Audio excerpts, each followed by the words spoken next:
শাকিল, হামের যে একটি প্রকোপ মার্চ মাস থেকে আমরা দেখছি এটি এখনো যথেষ্ট ভোগাচ্ছে সবাইকে, এবং বর্তমানে কিছুদিন ধরে আমরা ডেঙ্গু পরিস্থিতির অবনতি দেখছি।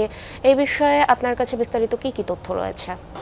না, এখন পর্যন্ত রাজধানী সহ সারা দেশের বিভিন্ন হাসপাতালগুলোতে কিন্তু হাম আক্রান্ত শিশুদের ভর্তির সংখ্যা এখন পর্যন্ত উল্লেখযোগ্য হারে যে একেবারে বন্ধ হয়ে গেছে বা কমেছে সেটি আসলে বলা যাচ্ছে না, কারণ এখনও বিভিন্ন হাসপাতালগুলোতে হাম আক্রান্ত হয়ে বা হামের উপসর্গ নিয়ে শিশুরা হাসপাতালে আসছেন। আপনি দেখতে পাচ্ছেন যে ঢাকা উত্তর সিটি কর্পোরেশন পরিচালিত ডিএনসিসির মহাখালীর এই হাম ডেডিকেটেড হাসপাতালটিতে আজকে এই শুক্রবার ছুটির দিন সকালেও কিন্তু বেশ কয়েকজন অভিভাবক তাদের সন্তানদের নিয়ে এসছেন, যাদের মধ্যে হাম উপসর্গ আছে বলে আশঙ্কা করা হচ্ছে।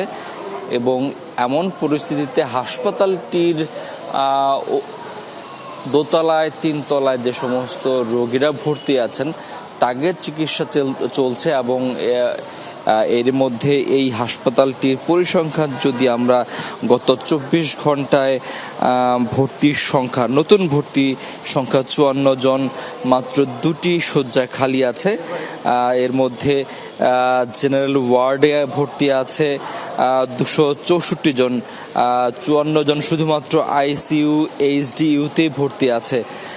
তো বোঝাই যাচ্ছে এখন পর্যন্ত এই হাসপাতালটি যেহেতু হাম ডেডিকেটেড হাসপাতাল হিসেবে এখন পর্যন্ত চিকিৎসা দিয়ে যাচ্ছে, তার মানে বলতে হচ্ছে হাম আক্রান্তের সংখ্যা কিন্তু কমছে না।